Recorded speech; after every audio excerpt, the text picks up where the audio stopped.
Hello guys, ഞാനിന്ന് പറയാമോ നമ്മുടെ അനുമോളുടെ നോമിനേഷനെ കുറിച്ചാണ്. നല്ല പവർഫുൾ നോമിനേഷൻ ആയിരുന്നു.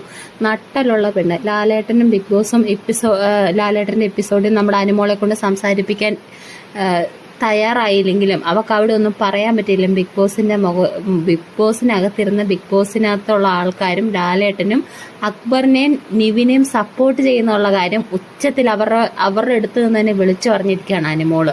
ഇങ്ങനെ വേണം നോമിനേഷൻ. നല്ല അടിപൊളി നോമിനേഷനാണ്, അടിപൊളി നോമിനേഷൻ. അപ്പോൾ എൻ്റെ വീഡിയോ കാണുന്നവർ സബ്സ്ക്രൈബ് ചെയ്യുന്നവരും മറക്കരുത് കേട്ടോ. അപ്പം അനുമോളോട് നോമിനേഷൻ ചെയ്യാവുന്ന അനുമോളോട് നോമിനേഷൻ ചെയ്ത് നിവിനെയും അക്ബറിനെയുമാണ്. നിവിൻ ഗുണ്ടായിസം കാണിക്കുന്നു. നിവിൻ എന്ത് വേണേലും ഇവിടെ കാണിക്കാം. നിവിൻ എന്ത് കാണിച്ചാലും ലാലേട്ടനോ ബിഗ് ബോസ് ആരും ഒരു കാര്യവും പറയില്ല. നിവിൻ എന്നെ ഈ കട്ടിലെ കൂടെ ഇട്ട് ഓടിച്ചു, ഫുഡ് തട്ടിത്തെറിപ്പിച്ചു, അവള് വീട്ടിൽ നിന്ന് കൊണ്ടുവന്ന പെർഫ്യൂംസ് മൊത്തം എടുത്ത് കളയുന്നു കാണിച്ചു. തനി ഗുണ്ടകളെ പോലെ പെരുമാറിയിട്ടും ഈ ലാലേട്ടനോ ബിഗ് ബോസോ ഈ നിവിനെ ഒരു വഴക്ക് പറയുകയോ ഒരു കാര്യം ചെയ്തിട്ടില്ല. എന്നിട്ട് അവിടെ മൊത്തം ബ്ലെയിം ചെയ്ത് നമ്മുടെ അനുമോളയായിരുന്നു. അതെല്ലാം പറഞ്ഞ് അനുമോൾ അത് നോമിനേഷൻ എത്താക്കർത്തൊന്നും നല്ല നട്ടലോട് കൂടി നോമിനേഷൻ ചെയ്തു. അതുപോലെ തന്നെ അക്ബറിന്റെ ഗുണ്ടായിസം.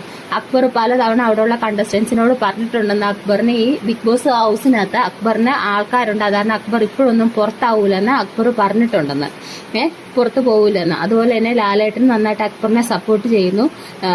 ഒരു മനുഷ്യപരിഗണന കാണിക്കുക. അത്രയും ആചാനുബാഹുവായ ഒരു മനുഷ്യൻ അത്രയും കാണിച്ചിട്ട് അവനൊന്ന് വഴക്കു പറയാനുള്ള അവൻ ഇങ്ങനെ ചെയ്യുന്ന ശരിയല്ലടാന്ന് പോലും ഒന്ന് പറയാനുള്ള ഒരു നട്ടല് പോലും കാണിക്കാത്ത ബേബി ഹൗസിന് അതിനകത്തിരുന്ന് തന്നെ നല്ല രീതിയിൽ നോമിനേഷൻ ചെയ്തു നമ്മുടെ അനുമോള്. അനുമോൾ ഉണ്ടാക്കി കൊടുത്ത ഫുഡും വാങ്ങിച്ച് നല്ല തട്ടും തട്ടിയിട്ട് അവരവിടെ വലിയ മാന്യനായ നല്ല വ്യക്തികളെ ചമഞ്ഞുകൊണ്ട് എന്തൊക്കെയായിരുന്നു ലാലേട്ടന്റെ മുന്നിൽ നിന്ന്. അനുമോളുടെ നോമിനേഷൻ എനിക്ക് ഒരുപാട് ഇഷ്ടപ്പെട്ടു. അപ്പോൾ ചാനൽ കാണുന്നവർ സബ്സ്ക്രൈബ് ചെയ്യണം മറക്കരുത്. ഓക്കെ.